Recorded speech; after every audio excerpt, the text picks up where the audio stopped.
Okay, welcome, and you have been sucked into the Black Dimension. I am Kev, and with me is Shal Dunny, and we are doing our review for the 2021 film Mortal Kombat.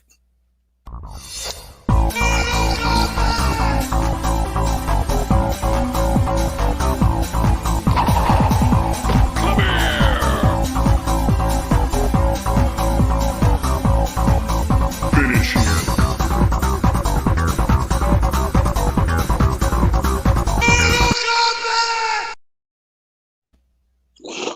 Flawless niggery. All right, Donnie. So, what's up? What are your? Let's get started.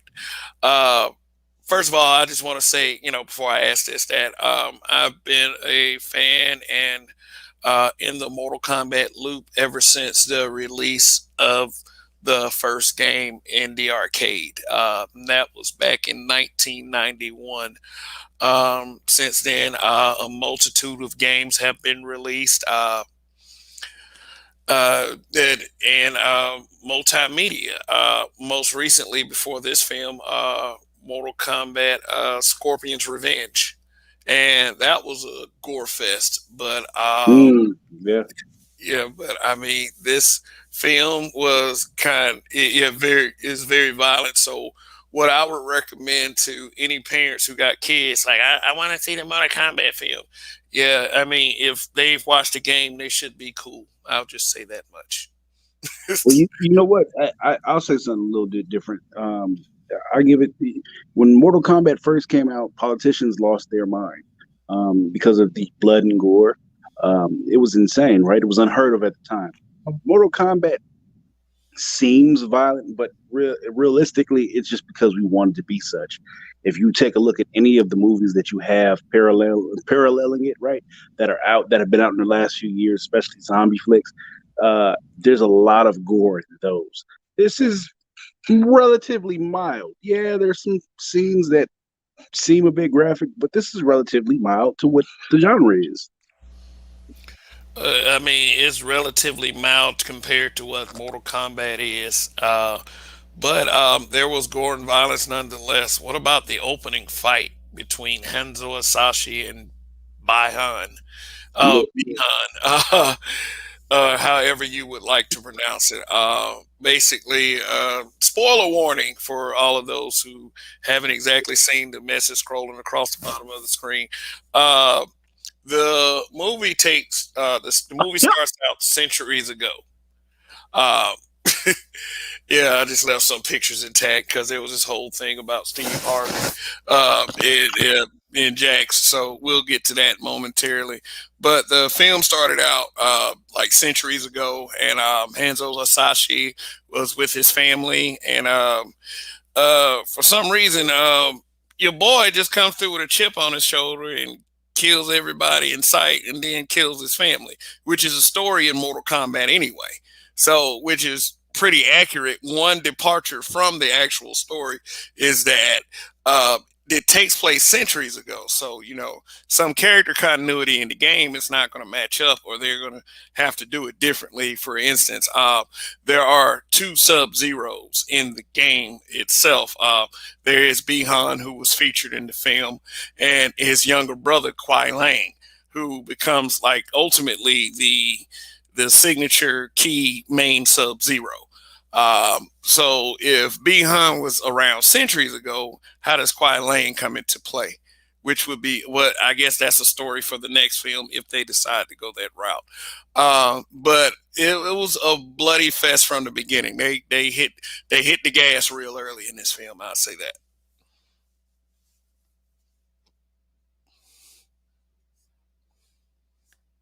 Sorry, Uh, sorry, yeah, but yeah, yeah, I enjoyed this first battle.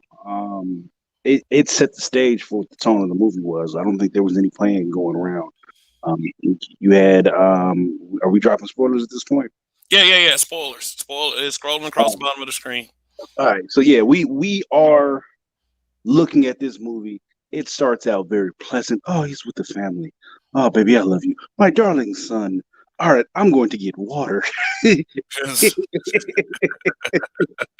And as he travels to go get that water, his enemy pops up and is killing people left and right. You see a knife come through whatever that paper door is, which I've always wondered, how do y'all keep the cold out with these rice thin paper doors? Neither here nor there. Homeboy comes in and is on some like creepy serial killer type stuff, like, hey, how you doing? What's going on? Where's Hanzo Hasashi? No, you don't want to tell me? Cool, y'all can freeze to death. Uh, that sets the tone for the movie, right? And Um, let me point something out real quick. Notice when they showed his hand making ice that it was bleeding. Um, the ice I power did is notice called that. the ice power is called Corey power, and in the game itself, and he didn't have such a mastery of Corey power then.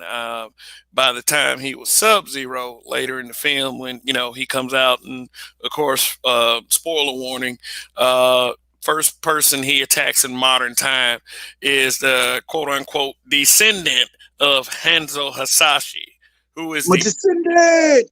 and also the key to Scorpion being free from the Nether Realm to fight Sub Zero in the final conflict, Cole Young. Now, I'm not a fan. Like, here's my here's my only problem with Cole Young.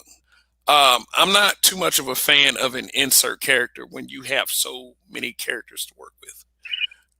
They could have pulled another character out of somewhere that was already in. And I mean, they have so many characters to choose from, but instead they decided to go with a new, fresh, original to the movie character, Cole Young, which I don't feel like was completely necessary. And I'll go ahead and say this: Louis Tan's acting left a lot to be desired. I think he's probably young and fresh in the game, and he kind of gave the movie.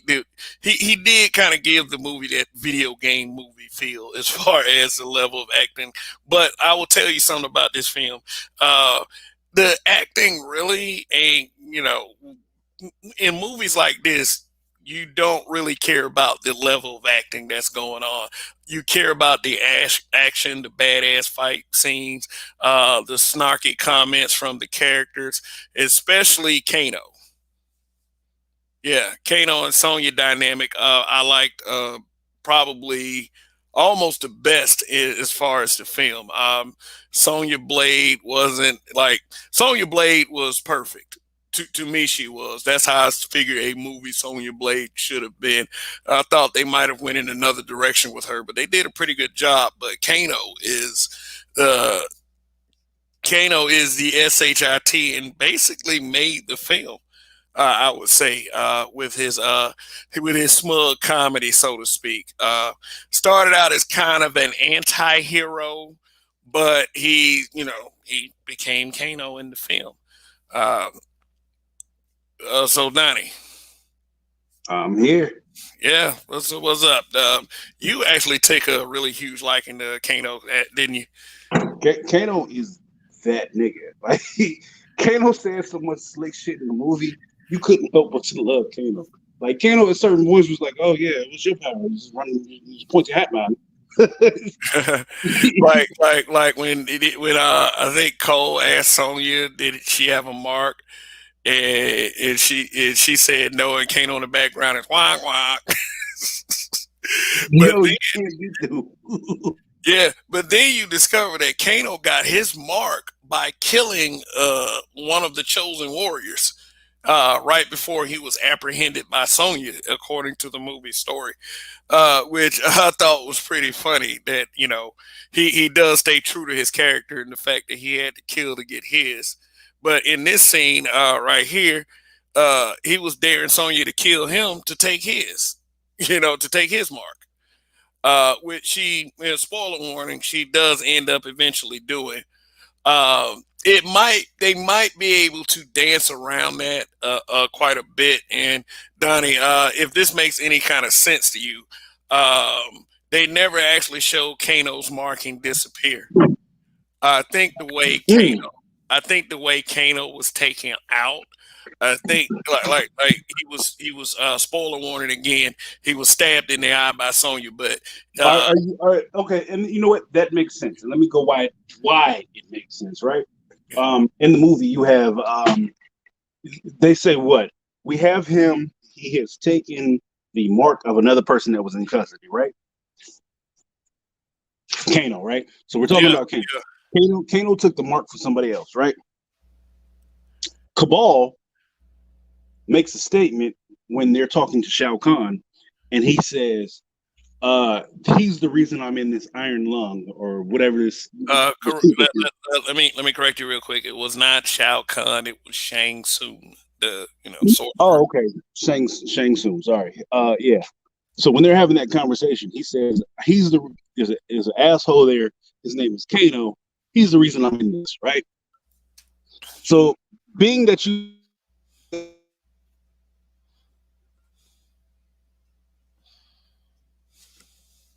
quote unquote, right? And there's multiple ways of dying. Your heart stops for a few minutes. You get resuscitated, right? This is kind of a common occurrence at this point. Um, that mark passes on to another person, but it really hasn't left your body. So it would make sense that Kano keeps his ability, and they just put the little metal shit on his face and call it a day. Yeah. I was thinking that. Yeah. Besides having his face scratched by Reptile, who they can always bring Reptile back because he's always been depicted as multiple characters in like kind of a reptilian race. So he was scratching his face, and then he gained the ability to shoot the laser because they had something going on in the movie called they were training to get their Akata, which is they trained in Raiden's temple to gain this is this special ability like a mark of the chosen ones. They played out the plot to where Cole, of course, it was very difficult for him to get his, but he finally got his protecting his family, which was something that they would say. It had Liu Kang in the movie said it had to come from your soul. And if you noticed I wish I had a picture, but for those of you, just check out the film again. And if you had a chance to check out the film, you know what I'm talking about. Over his right pectoral is a Mortal Kombat dragon symbol. On top of his literal plot armor, which was Cole's power. His power was to form armor over his skin, and that saved him pretty good from Goro in the film. That was his key fight. Yeah, and what about the deaths? Do the deaths make sense to you, or um, did were they a little gratuitous with it? Did they have to take out some people? Like, let me put it like this: General Rico. General Rico, yeah, was very, very expendable to me. Rico was never really a popular character, and the actor playing him. At first, they showed him on set swinging a hammer, so everybody, thought it was Shao Kahn, maybe, but it ended up being General Rico. But a death like I would say Goro, who is the prince of the Shokan. Um, I would say it was you kind of cheapened the character a bit, having him killed by an insert character. I do understand the weight and the gravity of the situation, but you put him up against a very tough opponent. I mean, an opponent that you're supposed to take 10 times more serious as far as like the tournament level, and he just comes out here and he just gets bitched out by Cole. So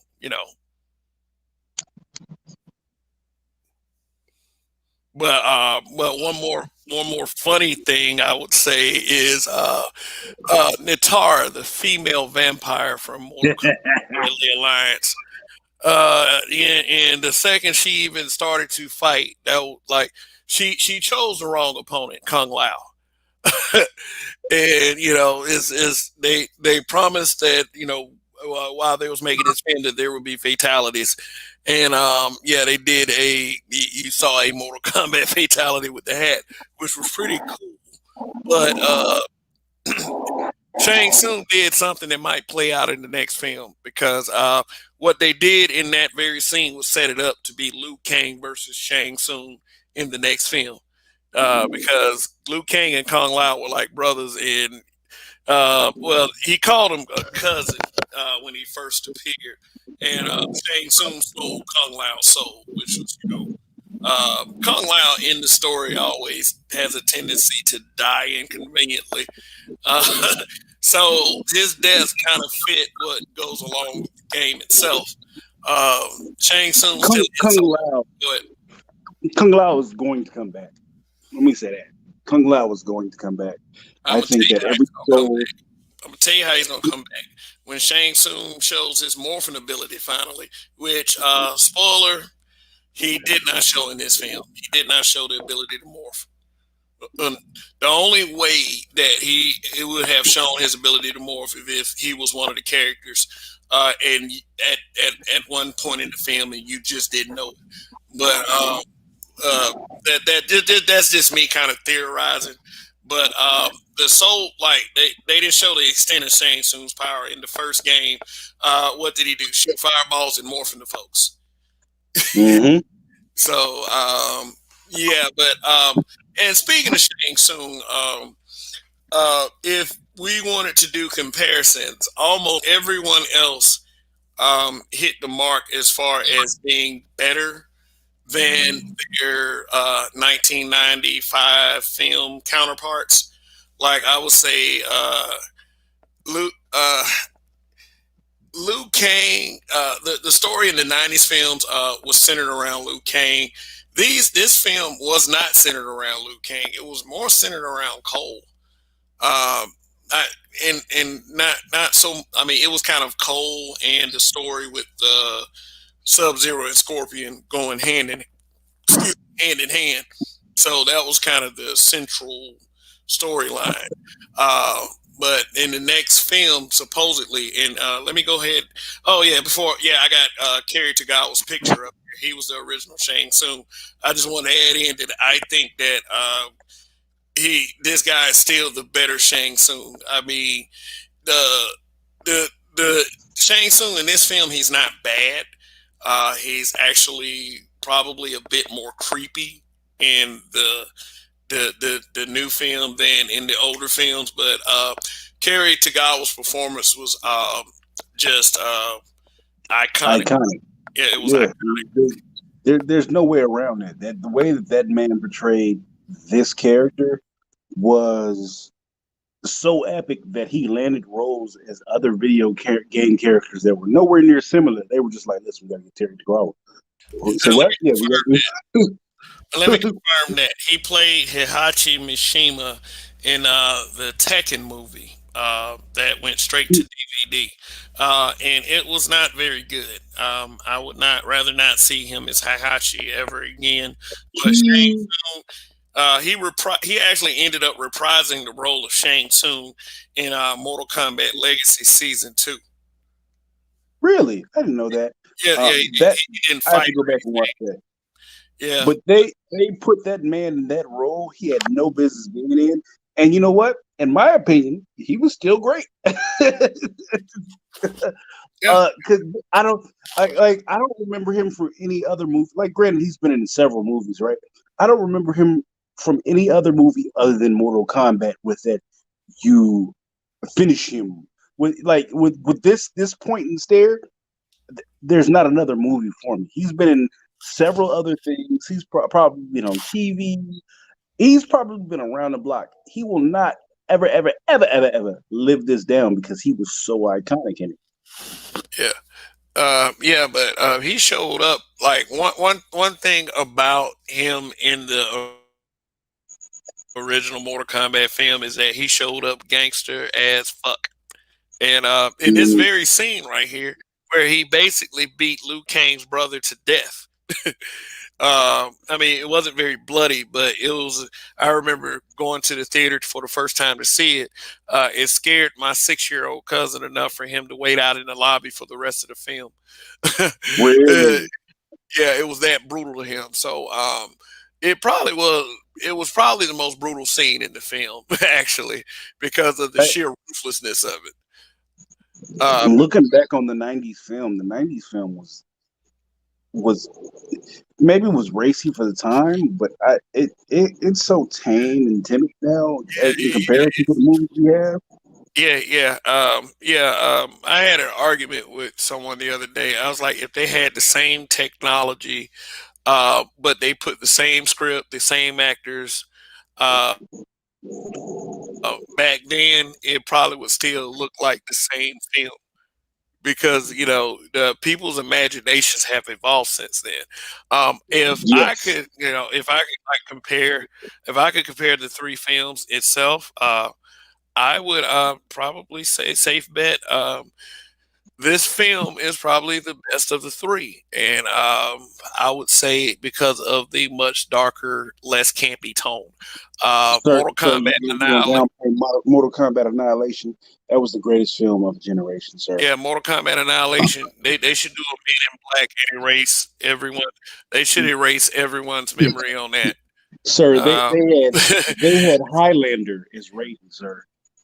Highlander kicking ass. Highlander's right. Oh yeah, yeah. Raiden, it was Asian in this film, and I will say this for all of the Mortal Kombat games, and all of the Mortal Kombat media, he's never really been depicted as being Asian. The only thing Asian about him is that he is from, I think, Chinese mythology or Yeah, something like wait a minute, either wait a minute, Chinese wait a minute. mythology or Sir, Japanese mythology.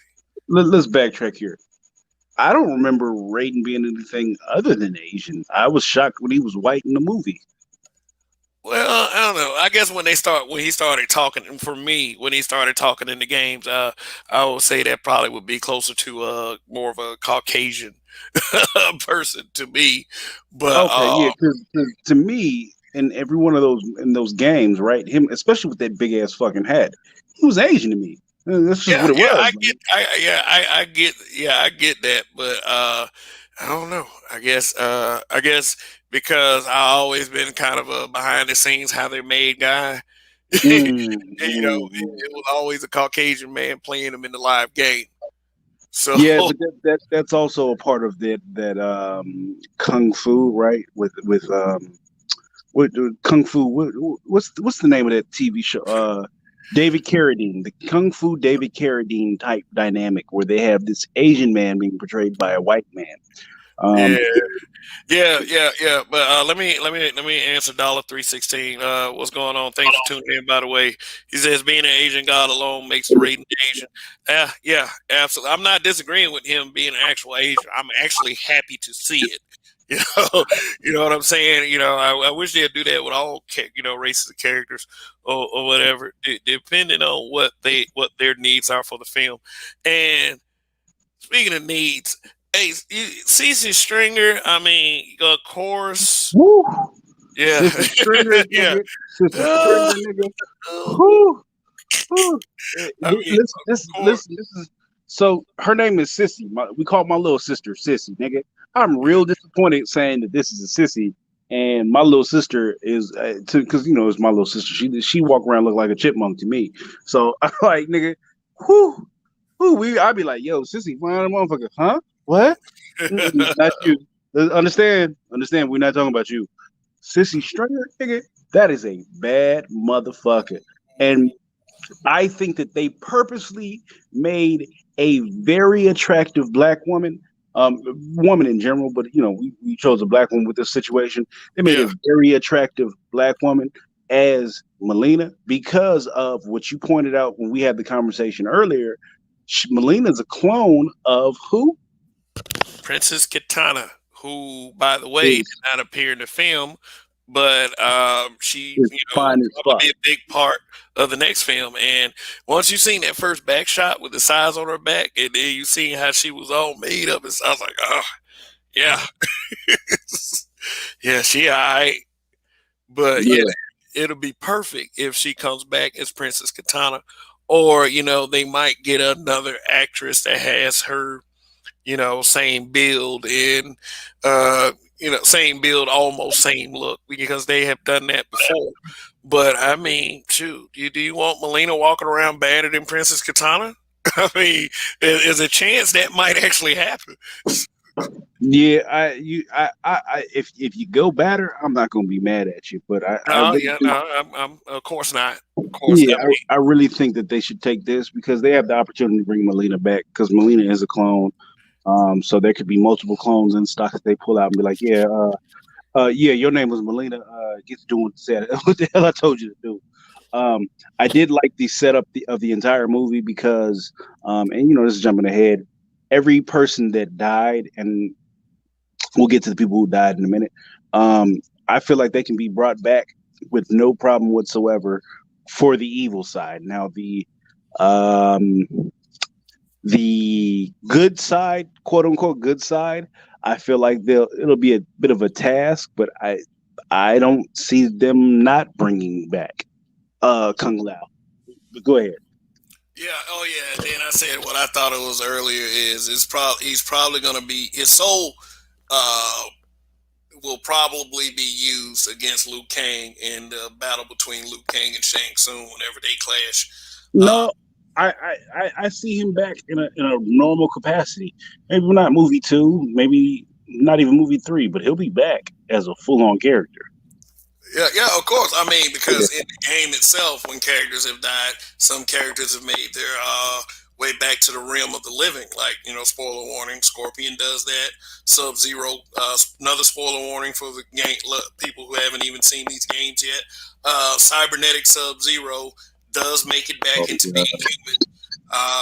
Yeah, there's a lot. I mean, death is almost as cheap as it is in Dragon Ball in Mortal Kombat. There are characters that have come back from death. It's a perfect analogy. Yeah, death is cheap in these because there's so many realms. So they go to a different realm when they die. All right, well, let me just pluck you up out of this realm. Come here. I'm sorry, talking to the dog, and we go from there. But so as far as Cole Young, right? I wanted to bring this up. What do you think his impact on the series will be? Do you think that he will end up being a character that is already in the quote unquote mythology of Mortal Kombat, or do you think that he's legitimately a one shot character that they kind of created to fill the void of, I don't know, with a writing issue maybe, I don't know. Well, here's the thing. For the way they set up for the way they set up the sequel, at the end of the film, Cole is set out to find Johnny Cage for the next film, and it has been reported that the next film will center around Johnny Cage. Um, Cole will probably be a plot device. He'll probably be he'll of course be one of the top fighters in the franchise of films.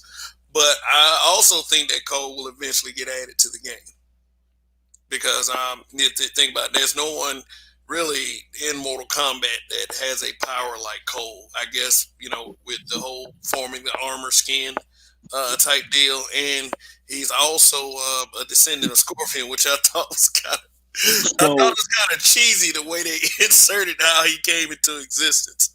But so his this character has a Wakandan Black Panther type suit. To me, from what I saw in the movie, it looks like people was beating him the hell up, and he was able to discharge that energy in a certain way. But he created tonfas, is what it looked like. Right, because when he was getting beat up, you kept seeing the center of his chest going red and bigger as as the ass whooping came. But he had tonfas. So my question is, and I just want to put this out there just for speculation and people listening speculate. Tell me if I'm wrong. Tell me if I'm right. Leave a comment. Let us know. But could he be Striker? He has tonfas. Could he change his uh, name down the line? to Curtis Stryker, maybe, but I kind of doubt it. Um, Cole, Cole, like I was about to mention, Cole is the way they inserted his character to me was kind of cheesy. Hanzo Asashi in this film and It's never been explained this way throughout the game story. He had two children. He had a son named Jubei, which has been depicted in other forms of media, including Mortal Kombat Legacy Season 2. So they kept the name Jubei for that character. But Scorpion had another baby, a baby girl. Uh, Sub Zero ended up killing the mother and the boy, but they end up hiding the girl. And Raiden appears to take the baby and take him to the protection of Raiden's, take the baby, well, her, to the protection of Raiden's temple. And the Asashi bloodline lived on to, until the descendant bloodline eventually got to Cole Young. So, a kid from the south side of Chicago is the blood descendant of Hanzo Hasashi. Kind of corny how they brought it in. I mean, like, it's like we had to figure a way how to get the man somewhere and have him have This something. is why I say there's a reason for this man to be here, right? And because this is the early tropes of the '90s, uh, even really into the early 2000s. This was one of the tropes that they kind of ran. You really don't see this so much with the big name movies where the producers or the writers are putting in random characters for no reason, right? They typically tie it in for a later date. So if it's not Stryker, the other conversation I had earlier was Johnny Cage. That was debunked in the movie, right? So when we had this conversation months ago, I was like, he's gonna pop up and be Johnny Cage. No, no, no, he's not Johnny Cage. So now we've pushed forward to the conversation a little bit down the line to where who is this person? And now my personal opinion on who he could possibly be um, is he gets taken over as the vessel for uh I'm sorry, he gets taken over as the vessel for Scorpion. He becomes the living embodiment of Scorpion. Yes, we see him in the movie, and I'm sure they'll do some kind of explanation of he can only be here as a corporeal form for XYZ. He gets taken over mind, body, and soul as Scorpion, and he becomes legitimate Scorpion. That way, it wipes out his abilities, and he just becomes get over here guy.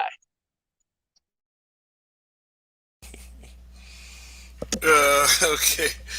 A vessel for Scorpion. That is a Um, huge possibility. You would have to, of course, explain why Cole and Scorpion was separately fighting. No, no, no, no, no, no. That's where I'm going. Like he. So my situation is he was there because of the power of XYZ, and then comes another need. They cannot get Scorpion here because he doesn't have maybe the dagger, whatever the case is. Right? Yeah, there'll be a simple explainer. Everybody goes, oh, okay, all right, we'll take that. And then he has to take over the body of Cole to become Scorpion. Yeah, well, that would that would be an interesting twist. But of course, we would have to wait and see, of course, what they do with the second film. Uh, Fatalities and deaths. Like I was saying, General Rico. This, of course, this is a giveaway. I knew this would happen when I saw it in one of the teaser trailers. What Jax was about to do to this guy. But it did happen in the film, so I don't think, like I said, General Rico has never been a really major character. His debut was in Mortal Kombat 4. He was basically looking like a weathercaster with eye makeup. Then I think they brought him back for Armageddon because it was obligatory, and Did you that call was him a weathercaster with makeup? yeah, he did. Like he had the look that he had the haircut and everything, and then they implied that he was Shao Kahn in the in the game, story itself. But that turned out not to be the case. He was like a Shao Kahn fanboy, so to speak. That's why he carries a hammer, but he's not quite the guy. And yeah, and he bit the dust via a head smack from Jax. Like head pieces went all over the place. Indigenous TV. He said, was I the only one who could barely understand Raiden? His English was horrible. Okay, about that actor, I'll go ahead and give you a little fun fact. He was one of the Warriors 3 in the Thor trilogy. In the No. MCU. Yeah, he was Hogun the Grim. Yeah, he was the one. He was the last Warrior 3 that bit the dust by Hella's hand. Like he remember that? Like No, I she don't remember that. impaled him on the field with a spike after she annihilated the Beat the shit out Asgardian of it. army. Okay. Yeah, but he played Raiden. So I think the clout from being a part of the MCU got him that role.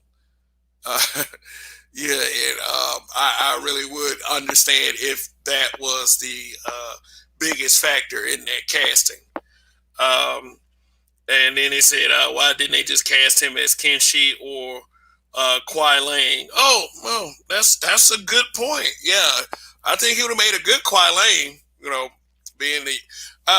But Joe Taslim, the guy who played B-Han, he pulled off an evil Sub-Zero really good. Like Sub-Zero was like the signature fighter on the bad guy side, of course, aside from Goro. But I don't know, they kind of diminished Goro a bit by feeding him the coal.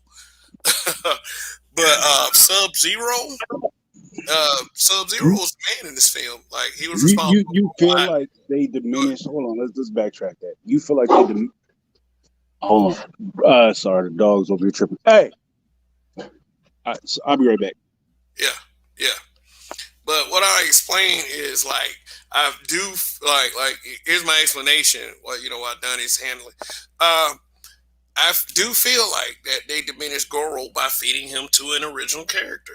I do feel like that. I just really felt like that Goro should more or less have walked away from that fight. I would have been more content with Goro being knocked out and then carted away. And it's like, and they look at Cole like, I'm gonna get you, motherfucker, but Goro was dispatched by Cole. All right, so here's my whole theory on the movie in general, right? Cole is the strongest character thus far.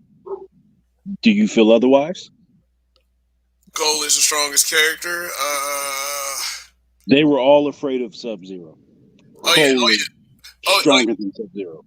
Yeah, but here's the thing. Like, Sub-Zero neutralized Cole's power. And when you were saying that red was lighting up every time he hit, I think it's like a energy redistribution, rather. Everything. I look at it as the Wakandan Black Panther. So remember, he was doing right? Yeah, you did see that. So I see that, but I feel like Cole is the strongest Mortal Kombat character that there is outside of Scorpion, and I feel like Scorpion had years of practice that he had to try to get together and everything else. Cole was new to this, so I feel like Cole is presently the strongest character. This is also why I feel like Scorpion's going to take his body over. But go ahead. Cole presently being the strongest character is probably accurate, because when Liu Kang and Sub-Zero had their initial confrontation, Sub-Zero was about to take Liu Kang out. If Kung Lao hadn't interjected, Liu Kang would have been gone early in the film. And Liu Kang is in the past, and I don't really like. And they've done this. They've done this with Liu Kang in recent games, and because I'm kind of a Liu Kang fan, and in Scorpion's Revenge, they kind of nerfed Liu Kang a little bit. Like, he's supposed to be Earthrealm's champion, and he almost died at the hands of Sub-Zero. Which what's weird about that was in the 1995 film, Liu Kang was the one that killed Sub-Zero. And if he didn't use the element which brings life, he probably would have died pretty early in that film too. You know what? I think there's a lot of fleshing out going on with this Mortal Kombat universe, which is partly why I like it so much, because I have faith in what is to come. And this is not even, who's this? Warner Brothers. It's not even Warner Brothers' fault, or they shouldn't really get the credit for this. But this is based on the Marvel universe and the Snyder Cut. But I have confidence.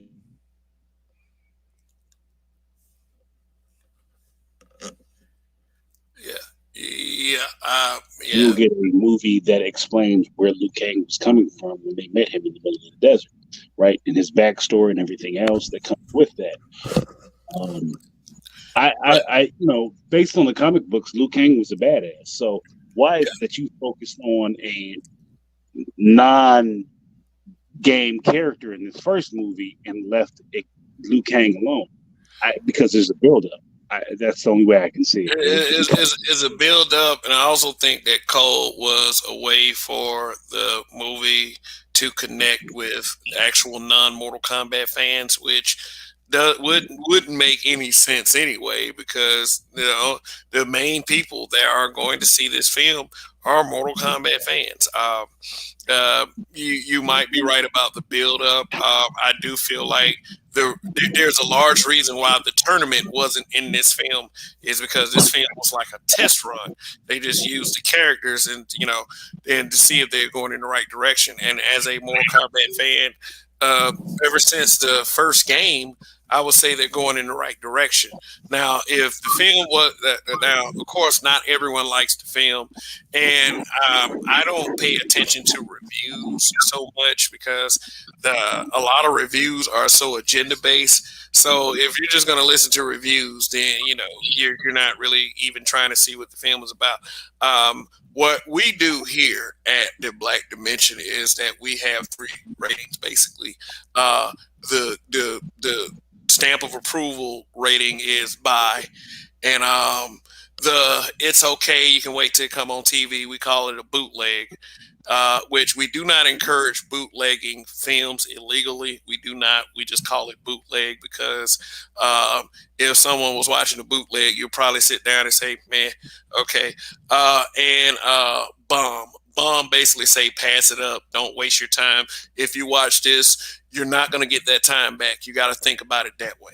So for me, this Mortal Kombat film, just based on Kano and Cabal's interaction, is a I like crass, profane humor, and Cabal and Kano. Well, Cabal didn't have as much screen time as Kano. I think Cabal maybe had total maybe 2 minutes of screen time.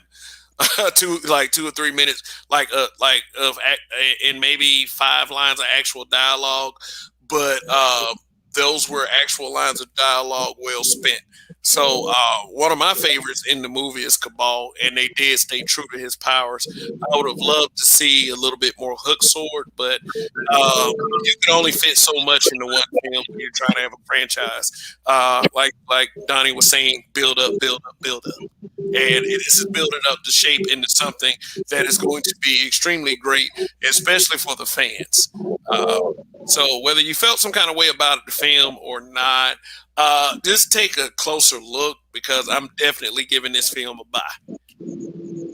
Not just as a fan of Mortal Kombat, but avid, a fan of action fighting films themselves. I think that this film definitely hit the mark for what I feel it was trying to accomplish.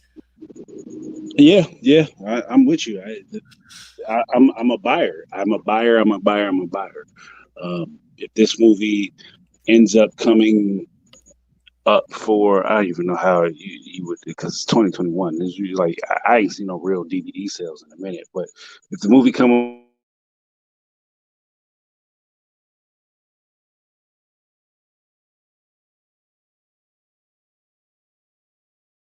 15 years from now, this is considerably better than the Fast and the Furious franchise. So why wouldn't you jump on with this train, Oh, right? so so you made kind of a giant leap there. You're saying that Mortal Kombat, this film could start off a franchise that is potentially better than the Fast and Furious franchise.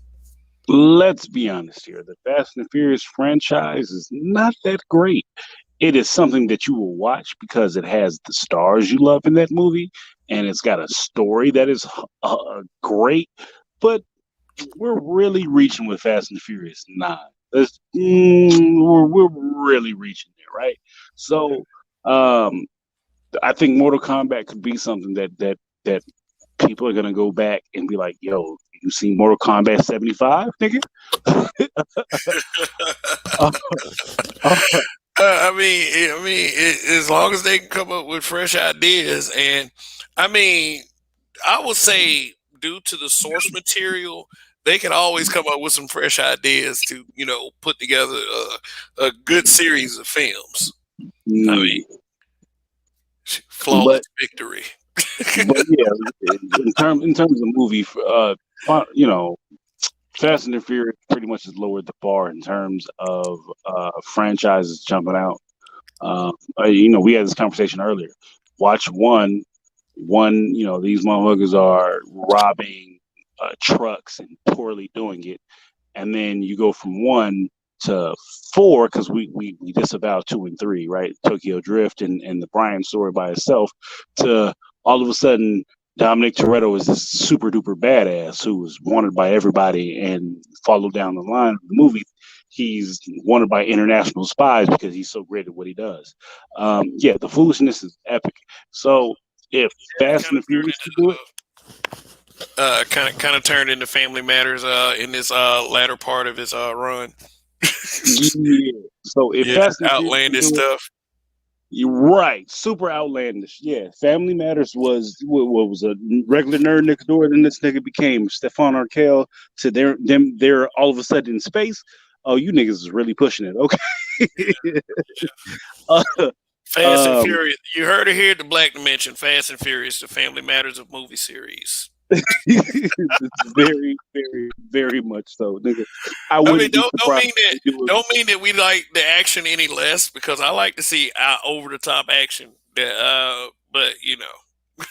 I in no way would be shocked if they were like, yeah, coming soon to a theater, Fast Furious 9 or 10 and Bad Boys. Fast Bad Boy. Fast, like if you don't sit the hell down. 8 years late on that one, man. Yeah. So but let's see. Yeah, about to wrap this up. Do you have anything left to say about this particular film slash gem? I would say this film is no. I would go ahead. Watch it. Hey, get your HBO Max subscription. It's worth it, in my opinion. Yeah, because they got quite a few films coming. Like every film that was a theater release on HBO Max is coming to the you're gonna be able to watch it at home if you have a subscription. And movies like the recent Godzilla and Kong, the Snyder Cut Justice League, which we do have yet to discuss on this channel, and of course this film right here, Mortal Kombat. And like myself and Donnie was saying, just based on this character right here alone, Kano, is definitely worth to watch. Definitely. Indigenous TV says Melina was banging. Take that makeup off that actress was all the way right. Yeah, you know what? Yeah. Was funny when he was like, "What's your superpower, mate? A hat?" Nigga, I was done. It was a wrap for me. It was nothing else to talk about. Kano wins. Yeah, Kano wins. As far as it being a faithful depiction of the from video game to movie, I would say it stuck pretty close to the video game without going over that line of cheesiness. Right. Well, I'm a fan, so yeah, it hit all the boxes I need to be checked. I see a franchise in this motherfucker. Yeah, Long Tong Son. Yeah, I'm on. I'll do entertainment stuff. I mean, it's very central, subject central. As far as going back to the other, I'll be back at that within a few weeks. It's really some things that I have to take care of, but I just had to take some time to come talk about this film right here. So yeah, been a huge fan for a long time. Mortal Kombat. I am as a long time fan, one of the longest time fan I am not disappointed in this film. This was a real fun watch, and I'll probably watch it a few more times within the next week. I'm just going to be brutally honest with y'all, pun intended. Hey, all right, Kev. Well, listen, we gonna wrap this up. Listen, people, my suggestion is if you don't have HBO Max, buy it, um, borrow it, do whatever you need to do to I get said HBO. borrow it. Yeah. Yeah, But get it. If the movie comes out on DVD, get this motherfucker because it is worth it. It is going to be a franchise of mention. Um, Otherwise, I appreciate everybody for tuning in and listening. Like to mention, much love. I'll let y'all later. I will be doing a show tomorrow. YAS4W. Uh, Topic undecided. But hey, listen, y'all around. Come tune in. word, word, word. Definitely. I will definitely tune in as well. And thanks for everyone who tuned in.